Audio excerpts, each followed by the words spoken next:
네, 자 그러면 또 25번부터 여러분 385페이지 25번부터 또 풀어보겠습니다.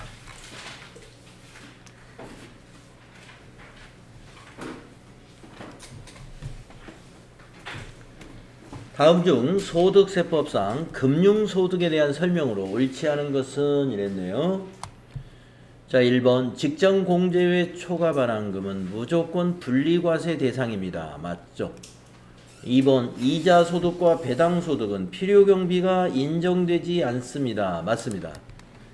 외국법인으로부터 받은 원천징수 대상이 아닌 현금 배당은 조건부 종합과세 대상이다 그랬는데 외국 법인으로부터 배당을 받게 되면은 국내에서 원천징수를 할 수가 없었잖아요. 그렇기 때문에 무조건 종합과세. 예, 원천징수를 하지 않은 외국 법인으로부터 받은 배당소득은 무조건 종합과세 해야 됩니다. 3번이 옳지 않은 것이네요. 4번 정기 적금 이자 수령액이 연간 2천만 원을 초과하는 경우는 종합과세 대상이죠. 네. 자, 다음은 27번을 보겠습니다. 다음 중 금융소득에 대한 설명으로 옳은 것은 1번 통지예금의 이자는 약정에 따른 이자 지급일 개시 이자 지급 개시를 수입 시기로 한다. 이 수입 시기가 참 복잡해요. 근데 통지예금은 우리가 어떻게 우리가 배웠었냐면은 수입 시기가 인출일로 배웠어요. 인출일. 그래서 틀렸고요. 2번 출자 공동사업자의 배당소득은 조건부 종합과세 배당소득에 해당이 된다. 출자 공동사업자의 배당소득은 무조건 종합과세 한다고 아까 나왔죠. 무조건 종합과세 합니다. 그 다음에 3번 보기 보시면은 실지 명의가 확인되지 아니하는 금융소득, 이걸 우리가 비실명이라고 그러죠. 무조건 종합과세 대상이다. 아니죠. 무조건 분리과세. 무조건 분리과세. 그 다음에 4번 법인세법에 의하여 처분된 배당은 해당 법인의 사업년도 결산 확정일을 수입시기로 본다.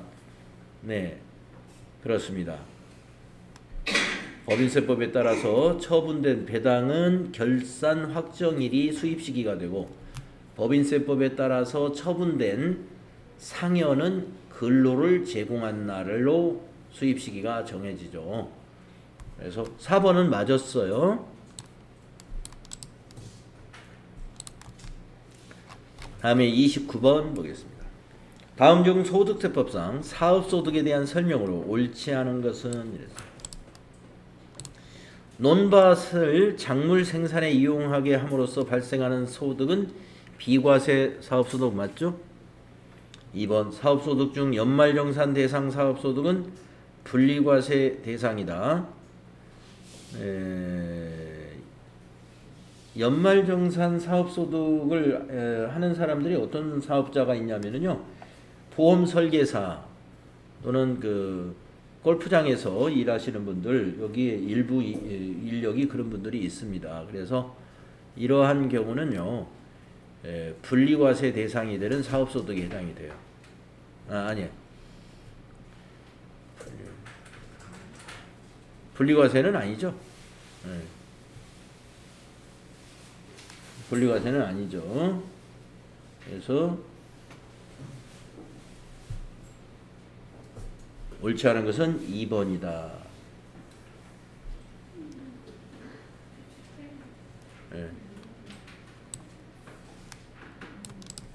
종합과세에 해당이 됩니다. 이것도. 그 다음에 3번, 4번을 볼게요. 부동산 임대업은 사업소득에 해당하나 지역권 또는 지상권을 설정 대여함으로써 발생하는 소득은 기타 소득에 해당한다. 맞습니다. 그 다음에 4번 사업소득 중 원천징수 대상인 의료보건 용역의 소득세 원천징수 세율은 수입금액의 3%이다. 네, 우리 사업소득 원천징수 대상이 의료보건 3%, 면세 사업 3% 똑같았습니다. 그래서 2번이 틀렸어요. 다음 31번. 제조업을 영위하는 개인사업자 김한공 씨의 2022년도 사업소득 금액을 계산하면, 자, 사업소득 금액이라고 하는 것은 수입 금액에서 필요경비를 빼야 사업소득 금액이 나오는 거예요. 자, 가번 손익계산서상의 당기순이익, 네, 세무조정에 관한 것이 나왔네요. 자, 당기순이익을 1억 원으로 계산했습니다. 그런데 손익계산서에 포함된 수익 항목 중에 예금 이자 수입이 200만 원이 있었고, 거래 상대방으로부터 받은 장려금에 대한 수익 항목이 있었다 하는 얘기죠. 그러면 요 두 개 중에서 수익으로 볼 수 없는 것을 정리를 해야 되는데,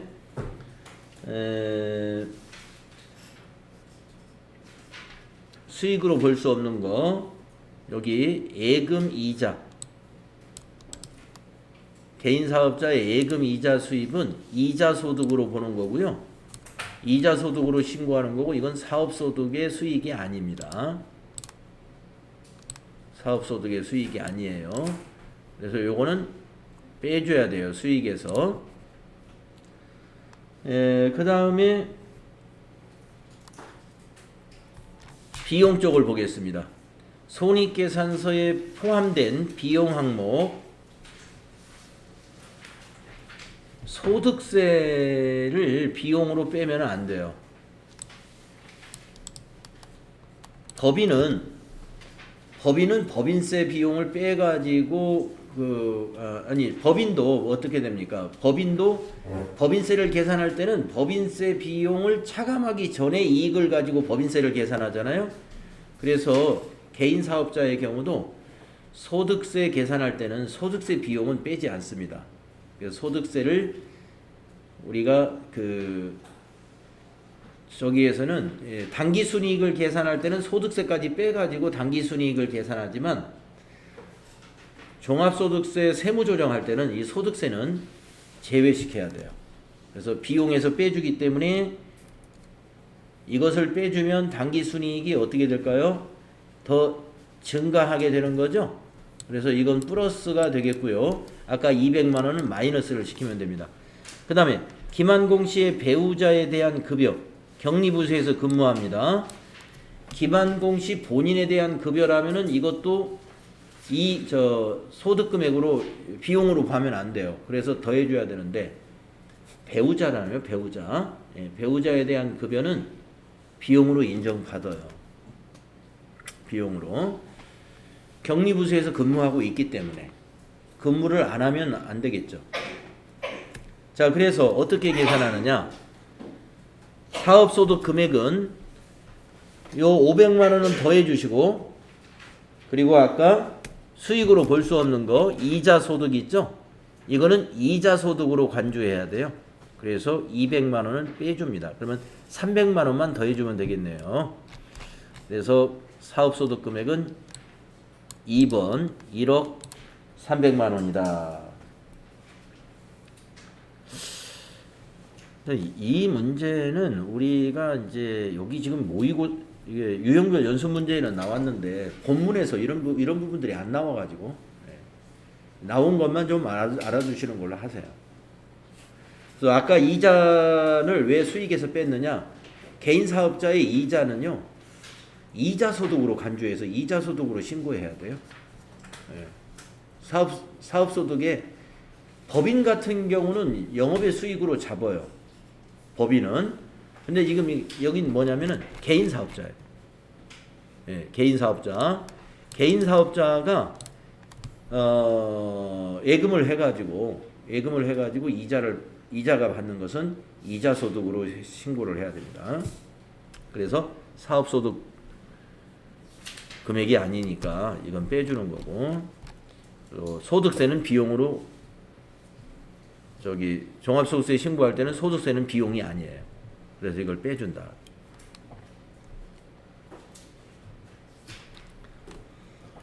자, 다음에 33번을 보겠습니다. 다음 중 비과세 근로소득에 해당하지 않는 것은, 네, 비과세 근로소득 굉장히 내용이 많았었습니다. 1번 법령에 의하여 제복을 착용해야 하는 자가 받는 제복 비과세. 종업원이 사택을 제공받음으로써 얻는 이익 비과세. 법인세법에 따라 상여로 처분된 금액, 이거는 과세죠. 3번이 비과세가 아닙니다. 천재지변 기타 재해로 인하여 받는 급여는 비과세입니다. 다음에 35번 소득세법상 비과세 근로소득이 아닌 것은 고용보험법에 따른 실업급여 비과세죠. 전투, 경찰, 순경이 받는 급여 비과세입니다. 종업원이 받는 자녀 학자금 과세죠. 자녀의 학자금은 과세. 실비 변상 정도의 숙직료 비과세입니다. 그래서 3번이 과세다. 다음 37번 보세요. 다음은 주식회사 한공 중견기업의 영업부장으로 근무하고 있는 김한공 씨가 22년에 회사에서 지급받은 금액 및 이익입니다. 다음 중 소득세 과세 대상 근로소득에 해당하는 것을 모두 골라라. 여기 중소기업과 중견기업의 차이 혹시 아시나요? 중견기업은 중소기업과 대기업 사이에 있는 정도의 기업입니다. 그래서 중소기업보다 규모가 큰 기업을 가리키는 말이거든요. 네. 그래서 왜 이제 이 사람의 근로소득에 해당되는 것을 골라라고 할 때 이 사람이 중소기업 직원이다, 중견기업 또는 대기업 직원이다 이렇게 구분을 해주는 이유는 주택 관련된 거에 관련해서 중소기업에 근무하는 직원들의 주택 관련된 주택자금을 지원해 주는 거 이런 것들을 비과세로 본단 말이에요. 중소기업은. 대기업이나 중견기업은 과세로 보죠. 자, 한번 보겠습니다.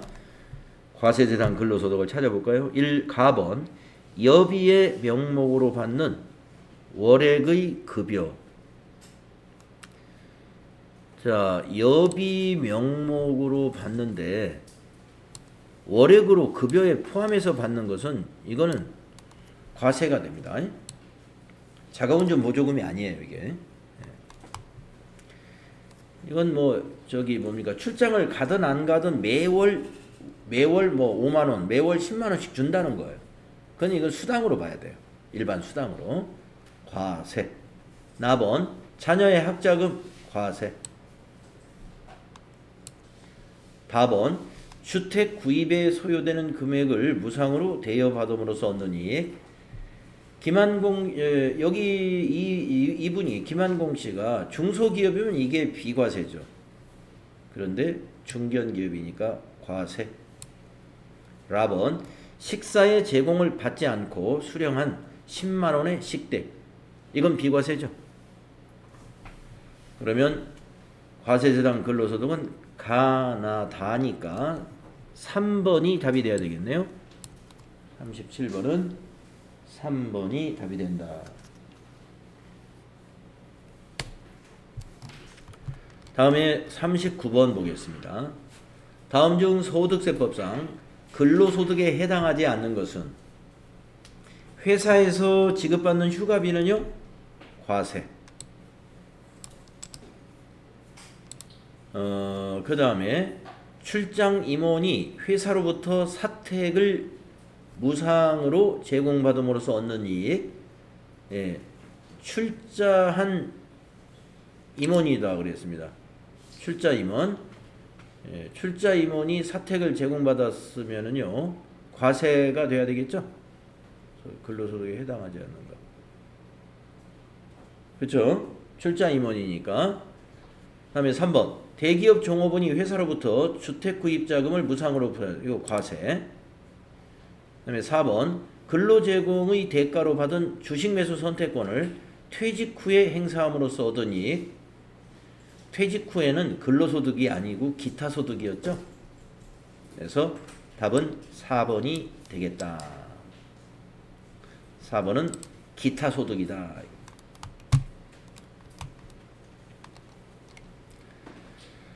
자, 41번 문제 보겠습니다.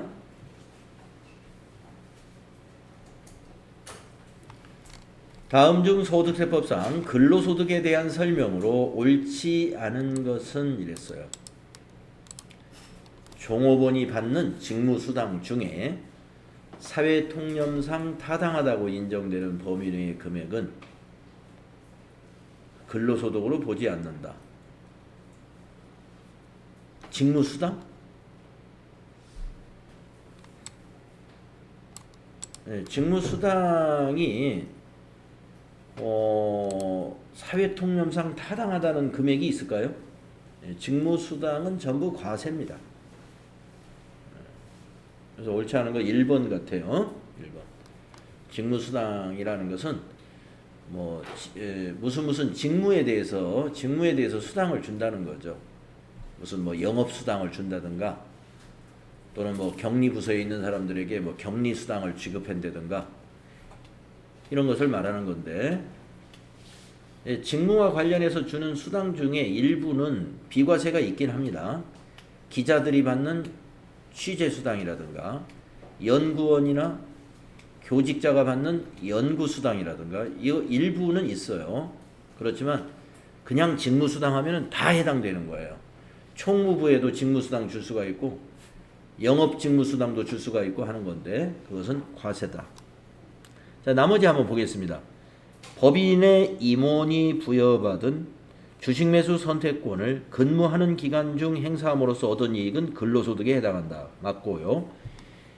일직료, 숙직료 또는 여비로서 실비 변상 정도의 금액은 비과세 근로소득이다. 맞고요.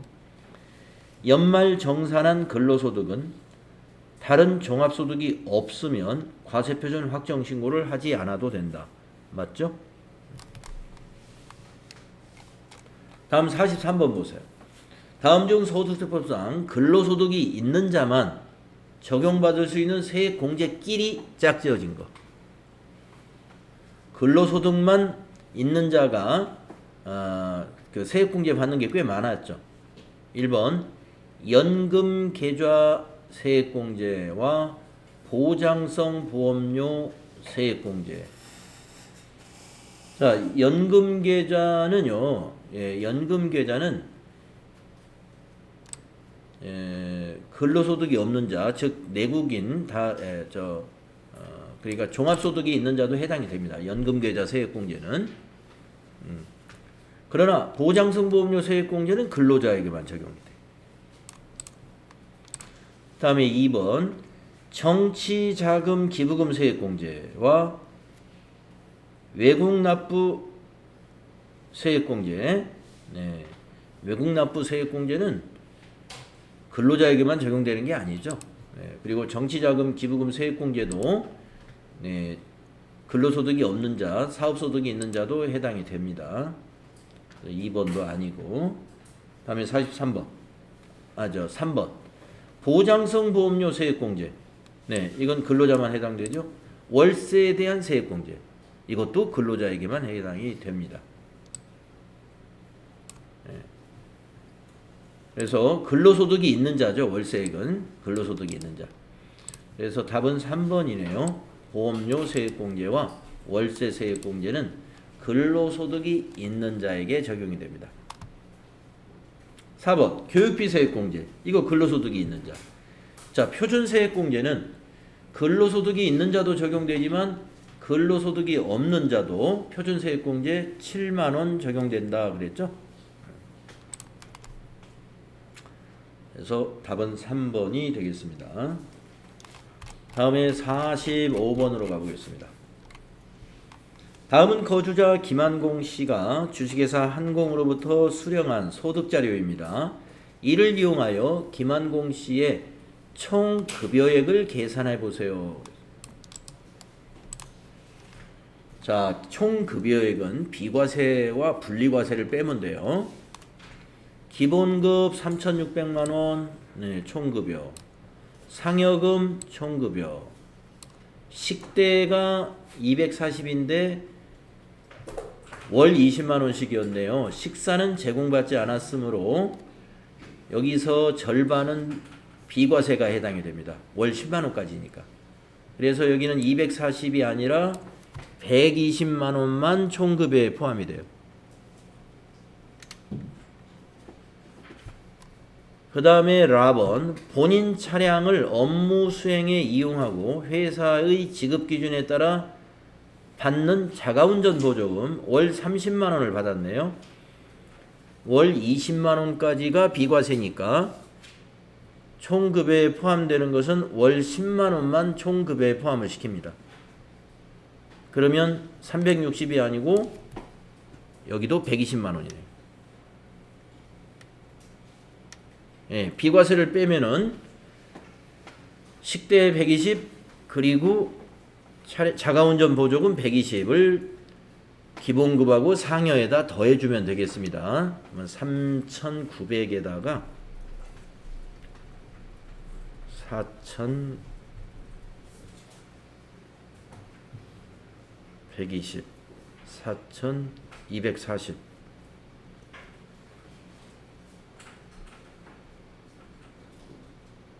4,140인가요? 네, 4,140 나오죠? 네, 3번입니다. 다음에 47번. 다음 중 근로소득의 귀속 시기로 옳지 않은 것은, 이 귀속 시기가 제일 어려운 것 같아요. 자, 근로소득으로 보는 퇴직 위로금 지급받거나 지급받기로 한 날이다. 네, 근로소득으로 보는 퇴직 위로금은 퇴직금 말고 추가로 받는 것을 말합니다. 그래서 요거는 그 수입 시기가 어떻게 되느냐?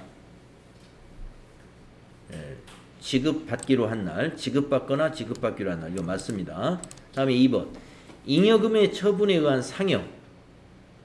잉여금 처분에 의해서 상여를 받았어요. 그러면 해당 법인의 잉여금 처분 결의일.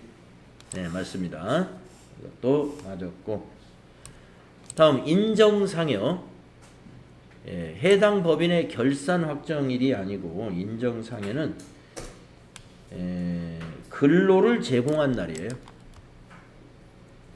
근로를 제공한 날. 그래서 3번이 틀렸습니다.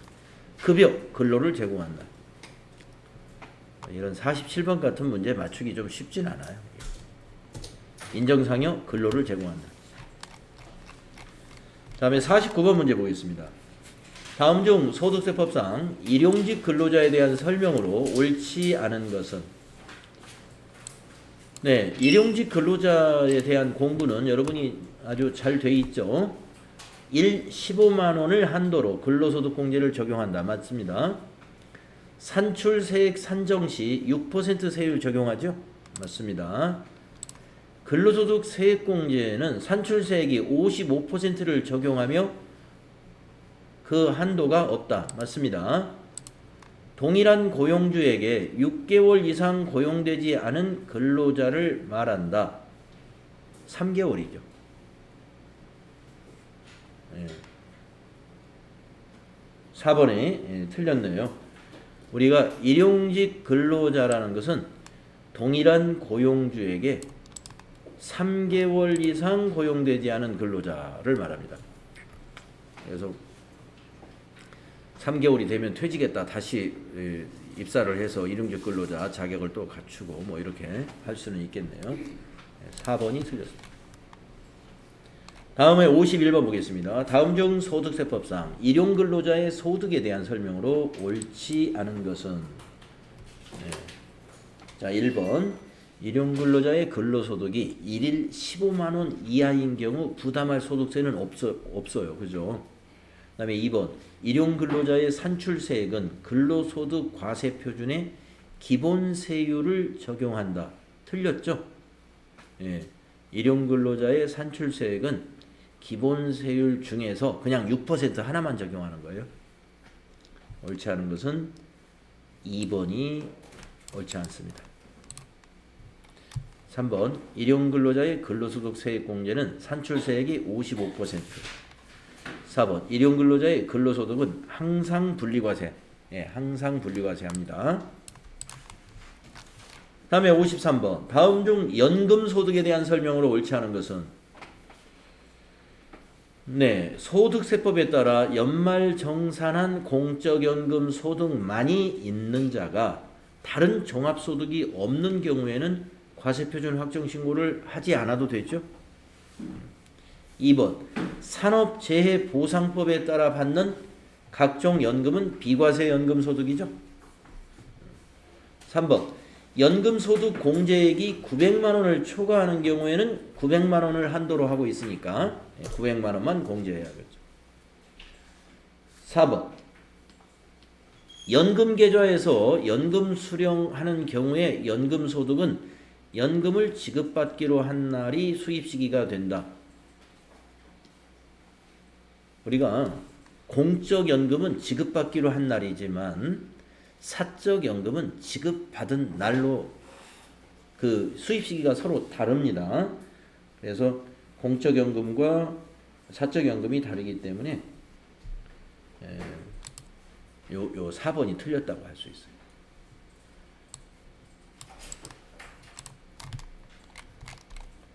다음에 55번을 가보겠습니다. 다음 중 연금소득에 대한 설명으로 옳지 않은 것은 연금계좌에서 연금 수령하는 경우에 연금소득은 연금 수령한 날이 수입시기가 된다. 예, 사적연금은 연금 수입한 날이 수입시기가 되죠.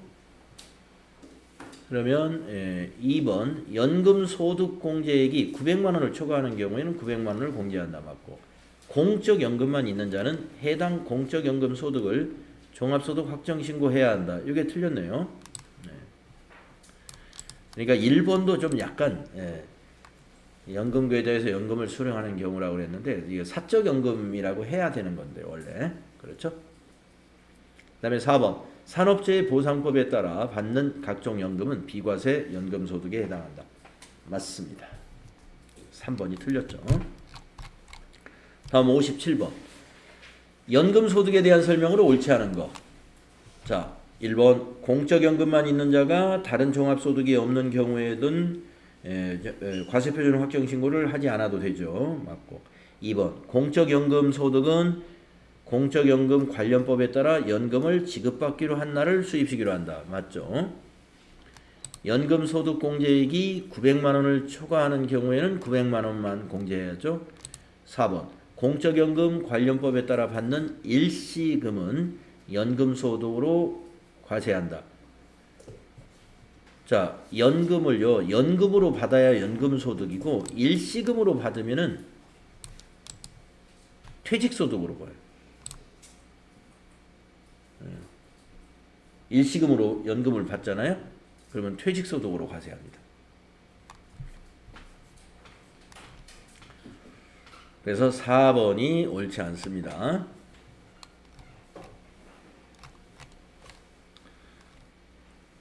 다음에 59번을 보겠습니다.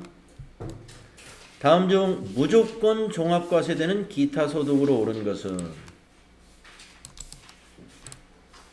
네, 기본적으로 무조건 종합과세되는 거 어제 여러분들 범죄 행위 관련되는 것도 이거 다 무조건 종합과세되는 거죠. 1번 사적연금 불이백과 운용수익을 연금에 수령했다.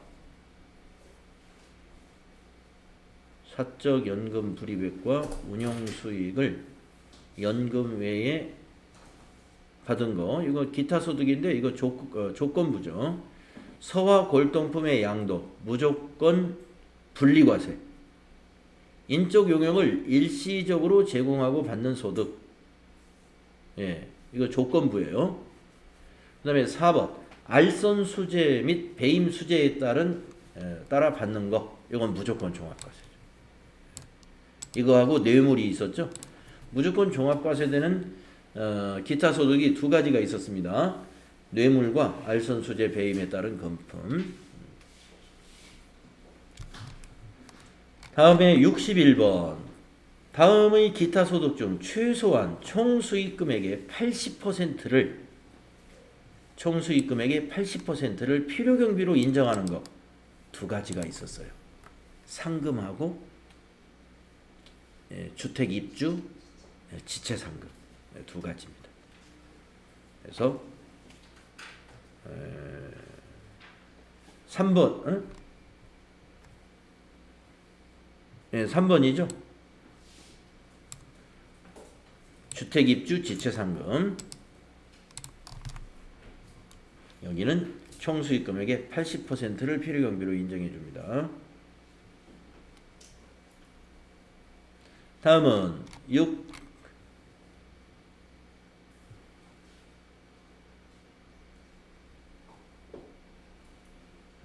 63번 볼까요?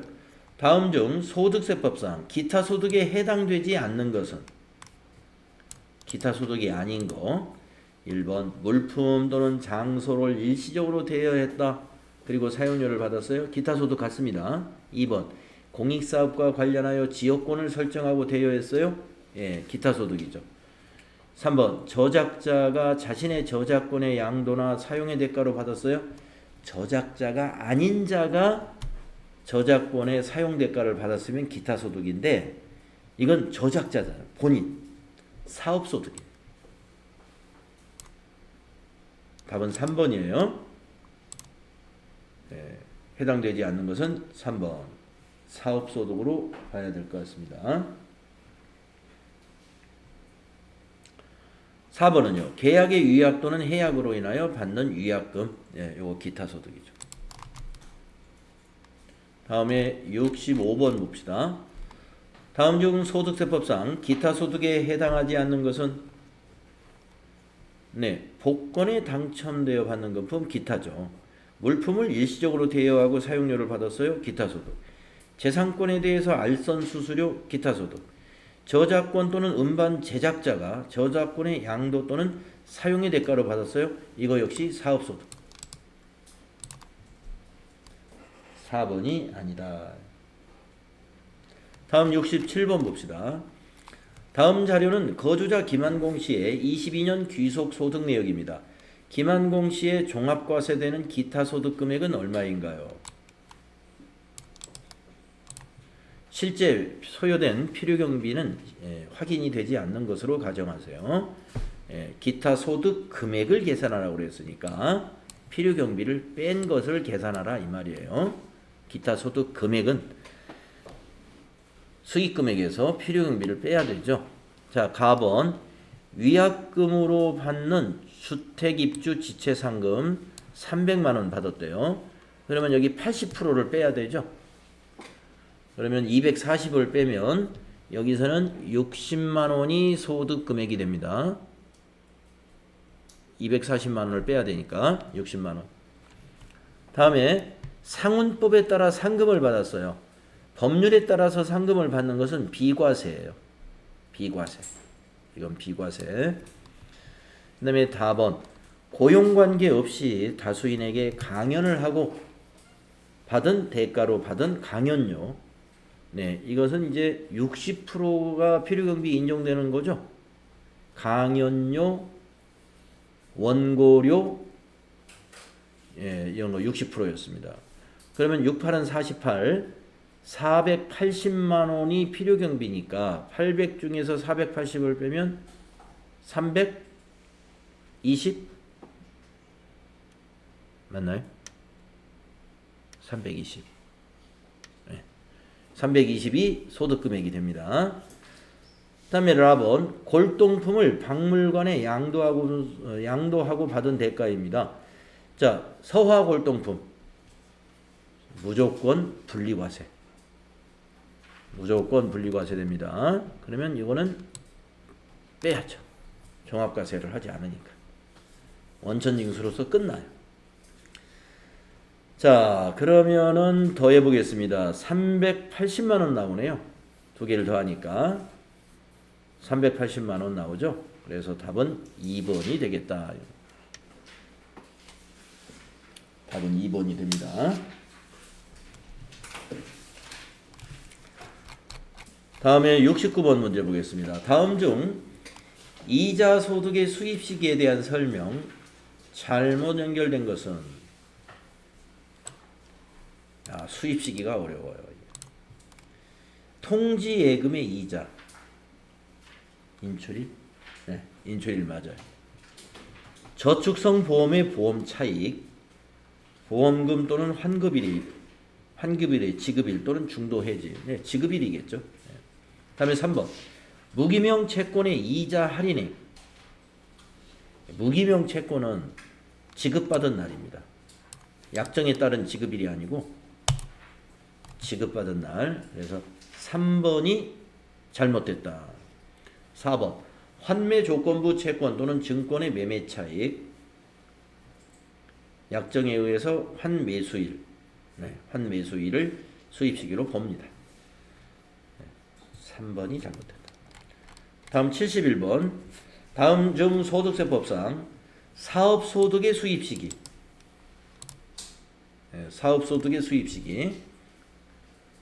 에 대한 설명으로 옳은 걸 찾으라 그랬습니다. 1번 시용판매. 시용판매가 뭐냐면 물건을 사용해보고 구매를 결정해달라 하는 판매 방식입니다. 시용판매는 구매자에게 상품을 인도하는 날이 수입시기가 될 수 없죠. 예, 시용판매는 구매자가 구매를 결정한 날을 수입시기로 봐야 되겠죠. 그래서 1번은 틀렸고요. 다음에 2번. 금융보험업에서 발생하는 이자는 실제로 수입한 날이 수입시기이다. 네, 이자를 수입한 날. 네, 수입시기 맞습니다. 이거는. 다음에 3번. 답이 그러면 옳은 것은 2번이네요. 3번. 인적 용역 제공은 용역 대가를 실제로 지급받은 날이 수입시기이다. 예. 이거는 지급받은 날이 아니고 용역의 경우는 영무를 제공한 날을 수입시기로 보는 겁니다. 영무 제공을 완료한 날이라든가 제공한 날. 그 다음에 자산의 임대소득은 계약에 의하여 지급일이 정해진 경우 실제 지급을 받은 날이 수입시기이다. 계약에 의해서 지급일이 정해졌다면 그 정해진 날을 수입시기로 봅니다. 정해진 날. 그래서 틀렸고요. 2번이 맞았다. 네, 수입시기 문제는 좀 문제를 안 냈으면 좋겠어요. 제 생각에. 참. 자, 다음은 종합소득 공제와 세액공제. 예, 이제 몇 문제 안 남았네요. 아유, 문제가 많구나 이것도. 예. 자, 1번 보겠습니다. 다음 중 종합소득 공제에 대한 설명으로 옳지 않은 것은? 자, 옳지 않은 거 한번 찾아보세요. 찾아보세요. 김보라님이 한번 답을 말씀해 보실까요? 찾아서. 이거는 보험료 공제, 근로소득자 본인의 저축소득.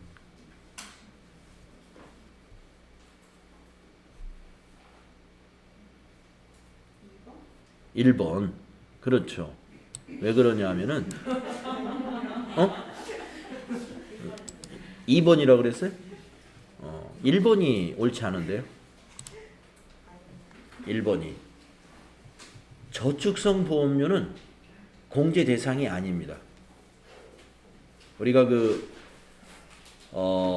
보험료는 이제 세액 공제에 해당이 되는데 그 보장성 보험료에 대해서 납입한 것을 세액 공제에 적용하고요. 저축성 보험료는 보험료 공제 대상이 아니다.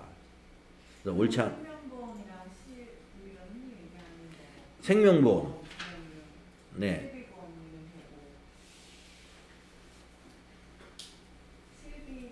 예, 실비보험, 예, 실비보험도 보장성 보험이에요. 저축성 보험이라는 것은 부어놓고서 나중에 원금을 이렇게 받는 것이 저축성 보험이에요. 그 자동차 보험은 저축성일까요? 보장성일까요? 네, 보장성입니다. 자동차 보험도. 그래서 뭐 우리가 보통 들고 있는 일반적인 생명보험, 암보험, 무슨 자동차 보험 이런 것들은 이제 보장성 보험이라고 하죠. 나머지 2, 3, 4는 맞았는데요. 기본공제 판정 시 장애인은 나이의 제한을 받지 않죠. 장애인은 그 소득 여부만 판단해야 돼요. 그리고 1인당 연 50만 원 이내의 시력 보정용 안경과 콘택트 렌즈 구입비는 의료비 공제 대상이죠. 그 다음에 4번에 근로소득자 본인의 대학원 등록금은 교육비 공제 대상이 되지요. 본인 거니까. 네. 다음에 3번을 보겠습니다. 종합소득 공제에 대한 설명으로 옳은 것은 네, 종합소득 공제 옳은 것을 한번 찾아봐라. 누가 한번 찾아볼까요? 김한나 씨가 한번 찾아볼래?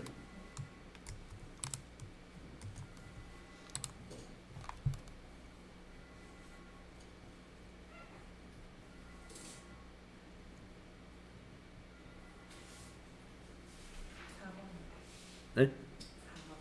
4번.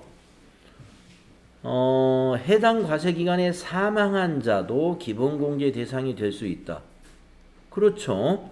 과세기간에 사망한 자는 사망 전일 상태로 판단한다고 했죠. 그렇기 때문에 4번은 맞습니다. 네, 1번 중복 적용 안 되죠. 예, 그리고 계부, 계모, 직계 존속에 해당이 됩니다. 그 다음에 장애인은 나이와 소득에 관계없다라고 했지만 나이는 관계없지만 소득은 봐야 됩니다. 네, 그래서 1, 2, 3번이 틀린 거예요. 다음에 5번으로 넘어가 보겠습니다. 사업소득자인 왕건이가 22년 12월 31일 현재 부양하고 있는 가족은 다음과 같습니다. 이 중에서 왕건 씨의 22년 귀속 소득세 신고 시 소득세법상 기본공제 대상이 될 수 있는 사람만 모은 것은 네, 될 수 있는 사람만 모아보세요. 모두 소득은 없다 이걸. 모두 소득은 없어요. 자, 기본공제 대상자를 모아보십시오. 김은준 님이 답을 얘기해 볼까요? 4번이요. 그러면은 나다라. 자, 가는 10월 달에 이혼했죠. 이혼하면 기본공제 대상이 아니었죠. 그 다음에 나번 주거의 형편상 별거하는 모친. 그렇죠. 1월 2일에 사망한 아버지. 그렇죠. 미국에 유학 중인 자녀. 그렇죠. 4번입니다. 네, 배우자 빼고 네, 3개가 다 되죠. 다음에 7번. 소득세법상 종합소득공제 중 인적공제에 대한 설명으로 옳은 것은 인적공제에 대한 설명. 네, 인적공제 아주 중요하다고 그랬죠. 옳은 거 한번 찾아보세요. 박주영 씨가 한번 찾아보세요.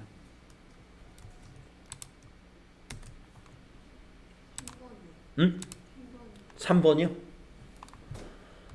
해당 과세기간 중 20세가 된 직계 비속은 기본공제 대상자 될 수 있다. 그렇죠. 20세까지니까 될 수 있습니다. 1번은 기본공제 대상자가 아닌 경우에는 추가공제 대상자 될 수 없어요. 그래서 틀린 거고. 2번은 배우자가 양도소득 금액만 200만 원이 있는 경우는 기본공제 대상자가 된다고 그랬는데 우리가 종합소득의 인적공제를 따질 때는 양도소득, 퇴직소득 전부 소득금액으로 보는 거예요. 종합과세 세목만 따지는 게 아니라. 그래서 양도소득 금액이라는 것은 비용을 뺀 거기 때문에 요게 100만 원이 넘으면 안 돼요. 200만 원이기 때문에 소득이 있는 배우자가 돼서 인적공제 대상이 안 됩니다. 4번은 기본공제 대상자가 장애인인 경우 100만 원을 추가로 공제하는 것이 아니라 200만 원을 추가로 공제하죠. 장애인 추가 공제 200. 9번 다음 중 종합소득공제에 대한 설명으로 옳은 것은 이랬습니다. 자, 1번 기본공제 대상자인 직계 존속이 자 옳은지 틀렸는지 제가 질문할 거예요. 기본공제 대상자인 직계 존속이 70세 이상인 경우 1인당 200만 원의 경로우도 공제가 적용된다. 이거 양송이 씨 이게 옳은가요? 오늘 결석이죠. 네. 일이 있다고. 네. 유소영 씨 이거 맞았나요? 1번? 그렇죠. 어디가 틀렸나요? 그렇습니다. 100만 원이죠? 예, 200만 원이 아닌 거죠. 다음에 2번 보겠습니다. 소득이 없는 직계 비속이 해당 과세기간 중에 20세가 되는 경우에는 기본공제 대상자에 해당하지 않는다. 여기 이꽃님님 그렇죠. 20세까지는 해당이 되는 거죠. 그래서 안 된다가 아니고 예, 틀렸죠. 다음에 3번 우리사주조합원이 우리사주를 취득하기 위하여 우리사주조합에 출연한 금액은 연간 400만 원을 한도로 해서 소득공제한다. 예, 요건 맞았습니다. 우리사주조합원 소득공제. 아마 이거 슬쩍 지나가가지고 기억이 안 날지 모르겠어요. 맞습니다. 그 다음에 4번을 보겠습니다. 주택담보노후금. 그래서 답은 3번이고요. 그 다음에 4번 주택담보노후연금 이자 비용은 한도 없이 전액 공제가 가능하다. 한도가 있어요. 네. 한도가 연 200만 원을 한도로 공제를 하고 있습니다. 연 200만 원.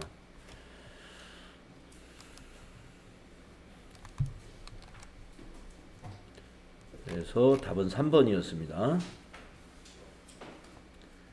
다음에 11번 보겠습니다. 다음 중 소득세법상 종합소득 공제에 대한 설명으로 옳지 않은 것은 자 장애인은 기본공제 적용 시 나이 제한을 받지 않는다. 맞죠? 네. 다음에 2번 입양자와 그 배우자 모두 장애인이면 그 배우자도 기본공제 적용 대상 부양가족이 될 수 있다.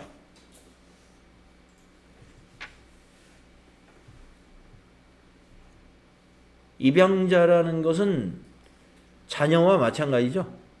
예, 자녀와 마찬가지니까 여기에 해당이 됩니다. 다음에 3번 사업소득금액 50만 원과 근로소득금액 일용직이 아닌데 60만 원이 있는 배우자에 대해서는 배우자 공제를 받을 수 있다. 네. 자, 이남희님 받을 수 있나요? 네, 왜 못 받을까요?